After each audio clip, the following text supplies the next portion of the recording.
Hey, this is Cherry, man. I'm going to show you this build I'm currently working on. It's for a bail enforcement agent. So we're going to do kind of a police theme to it. Right here you can see the lights that are going to be on top of it. They're made to sit in these two holes. I've got two magnets right here. I was worried about that rattling. So this will only be put on when he pulls up somewhere and he's maybe at a show or something. And then he'll put these on.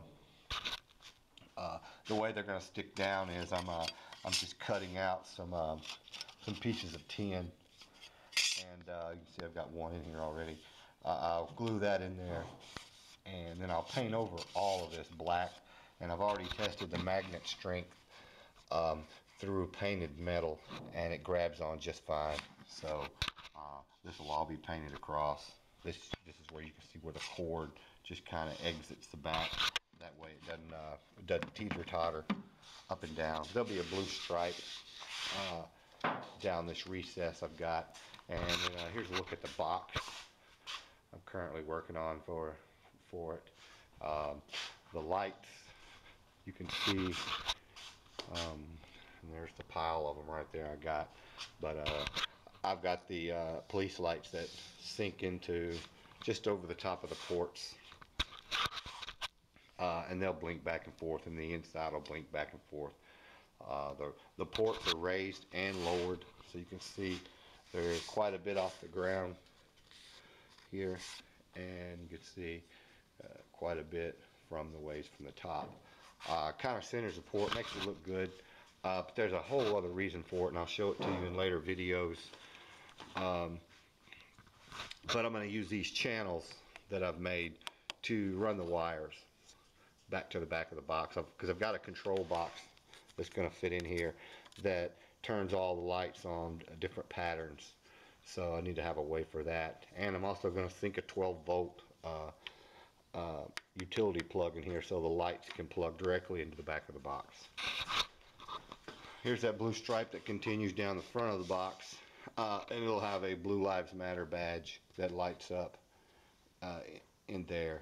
Okay, so I've just mocked up the lights and just turned them on just to make sure I didn't crush or damage any of the wires.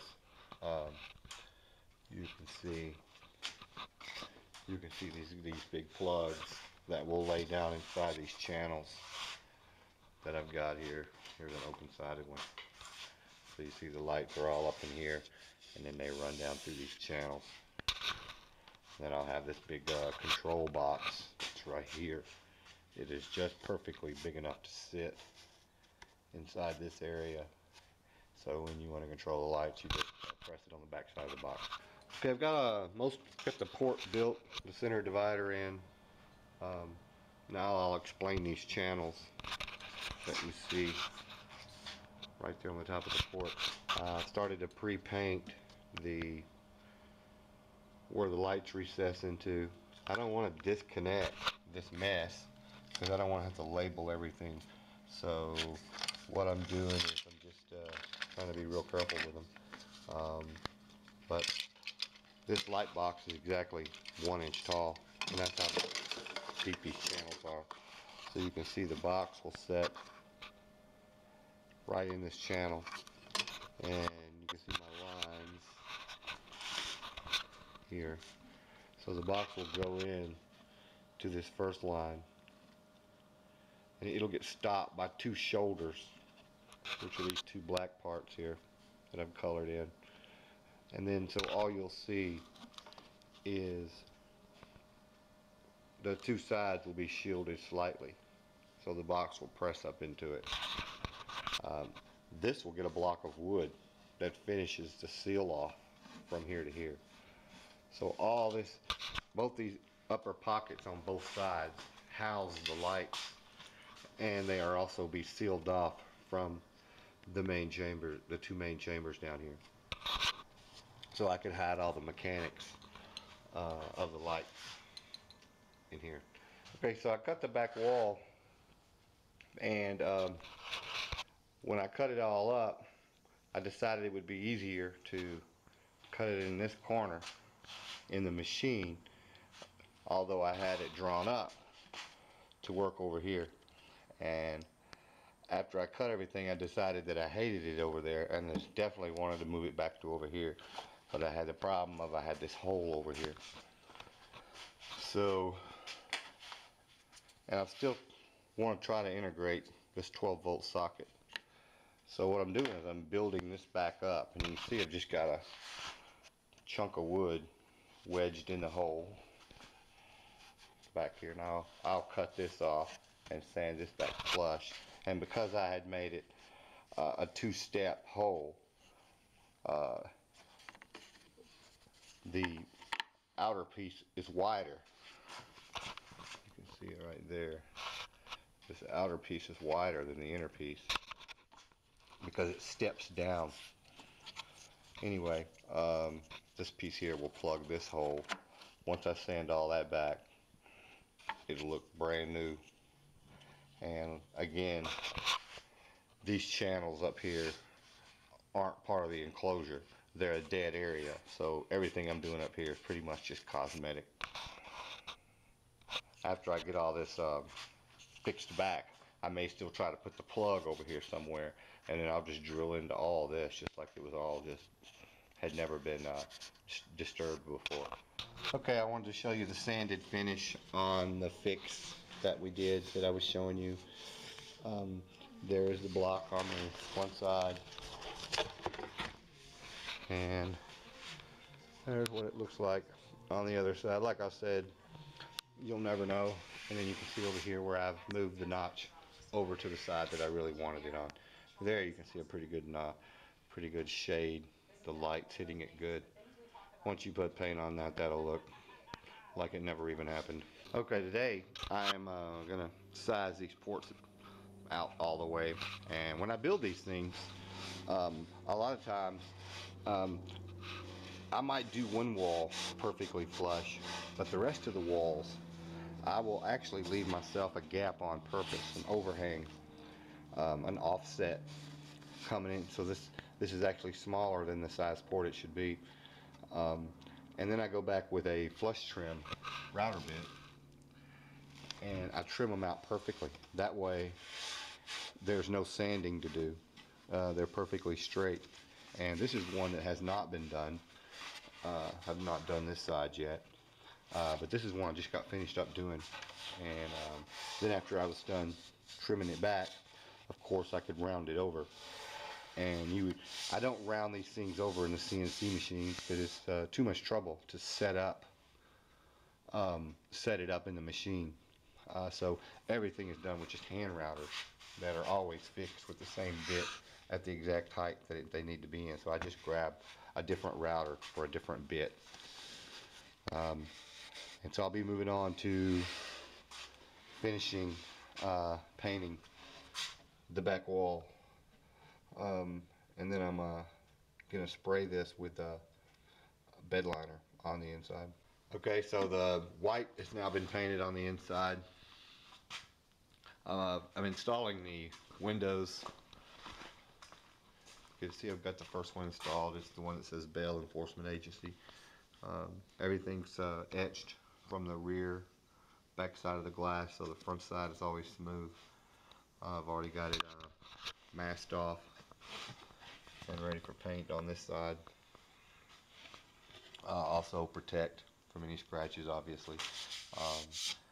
What I'll do is I'll actually go down through here and I'll check and make sure there's absolutely no gaps anywhere around the window. They don't have to be, just smallest gap. But then I'll end up adding a bead of my hot glue that I put through here, and it's not your everyday hot glue. That'll seal it all up really good. And then I plan on adding the lights to it, to the edges of the glass here. And I'll add them down the center. I'll add them around the top, and that'll shine through the glass and light up the 24th and the BEA. Here's the other piece, the Philadelphia Police Department 25th piece of glass that goes on this side. I'll make sure that this is perfectly flat all the way around. I never like to sand on it because you can make little dips and depressions in it. You want to keep it as smooth as possible. But you can, if you do lightly sand on it, sand the whole area and make sure you do it evenly. But don't do it a lot. The blue has been finished. It's over here on the laser. Here we go with the blue piece. It's done. There's the shield cut out. You can see the Police Lives Matter piece of glass that goes in it. You can see the channel.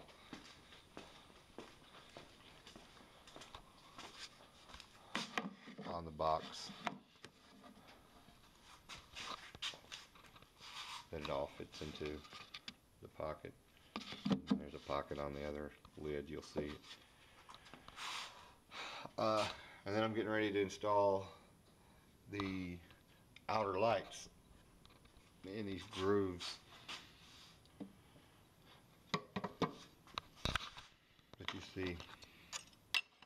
Last night I stuck them in and let the wires get a memory. You can see this one still. You see how they're all looped over into an L and going back. I let them sit in here overnight and develop a memory. All the wires, all the connections will all lay up inside these the top of the port. Because remember, this has a raised port in it. Okay, I'm showing you the old piece of glass, the acrylic that was in the box. We noticed some irregularities. You can see, maybe it'll zoom in. Anyway, the tops didn't meet, and then we had a slight scratch. Can't see it right there on the tube, coming right off the back side of the tube. So the fix was going to be to use a 45-degree bit and just drill out the whole circle, and you can see what that looks like from the other side. So you get that, a filled in initial versus an open initial. But then we just decided to scrap all of that. You can see the scratch just above the two right there. So we just decided to remake this piece. I remade the piece so nicer than the last piece that it didn't match the good piece. So I had to remake both sides to make them look. Because when you are carving in minute depths, like I'm carving in this, the deeper you go, the wider the letter gets. So if you want fine detail, you have to make sure your image is big enough, or you don't go too deep, because the deeper the bit goes, the cone of the bit spreads out and it makes the letters wider. You can almost see where the T and the H touch each other on this new one that was fixed. You can see now that the circles are now a lot more, these other ones just had odd shapes to them. Like someone had drawn them with a pen. And I think the speed of the machine was up too high, or I had some slack somewhere. So I've had to look at all that, and I've fixed all that up, and the new letters just came out a whole lot nicer. I've got one mounted up over there. You can already see it over on my spare table. Okay, so I'm showing you some of the wiring that I'm doing right now. You can see it's a lot of wires. They will all tuck down, like I say, down inside of this channel. The lights are getting through these thin little strips. You can see where I'm getting into one chamber to the next, and then I'll fill this, and then I'll glue right over that. You can see this channel is virtually empty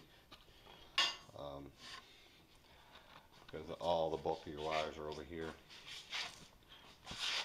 That'll be the control panel off the back side.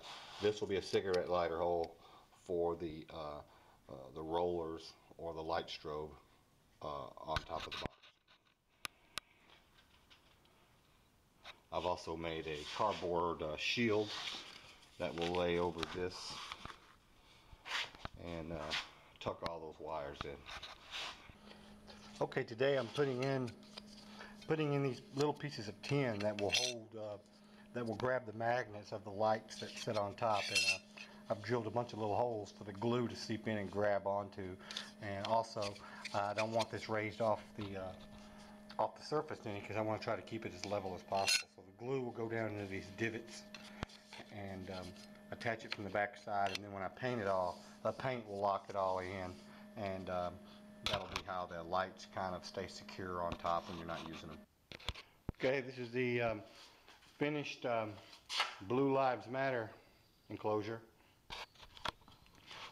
Right now you can see I have it in a pattern where the two port lights are meant to be are meant to simulate police lights under the grille of the hood of a police car. That's why they were placed where they were placed. You see I have the Blue Lives Matter badge in the middle. It stays on constantly blue, and I'll show you the connections on the back. In this light pattern you can see where it looks like the letters are swirling. You can't see it good maybe in the video, but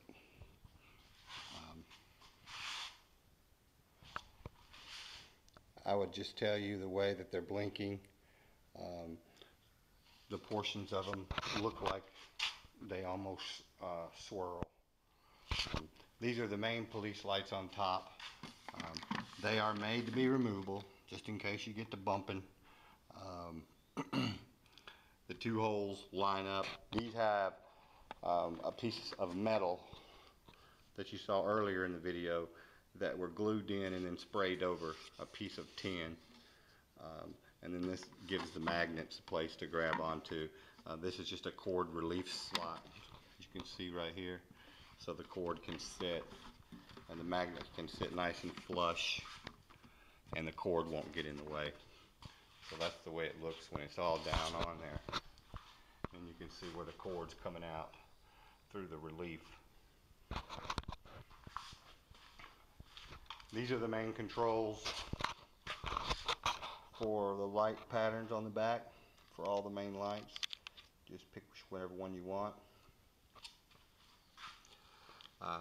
Originally this plug we didn't know how this light was going to come, and I just thought I would cut the lead and wire it all in, but they put all the controls on the actual cigarette plug adapter, so I couldn't do any of that. So what I got a marine grade plug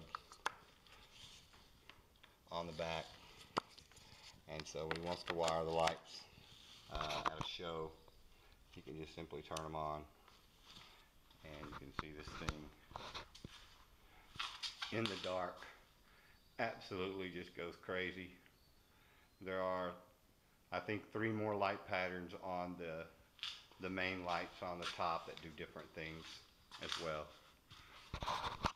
Again, these are made to come off because I didn't want anything to rattle, but the magnets are holding it pretty securely and pretty strong.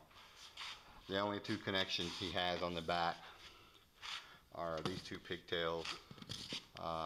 I've wrapped the one in blue with a little bit of blue tape to show him that's the Blue Lives Matter in the front power. This way, obviously, you don't want all these lights going down the road. It would create quite a lot of attention to you. So the Blue Lives Matter will cut on and off with the ignition and will pretty much always be on. This is the plug for all the main interior lights and the top lights, which are all controlled by their own power source. So you can see everything now has been turned off. This is where he works, the Philadelphia Police Department, 24th and 25th Division, BEA, Bail Enforcement Agency, or Bail Enforcement Agent. It was a real privilege and an honor to work on this, and I hope you enjoy it when you get it. And remember to subscribe to Cherryman Customs, and check me out on Facebook now. I'm showing you what I do in the shop every day on the Facebook page.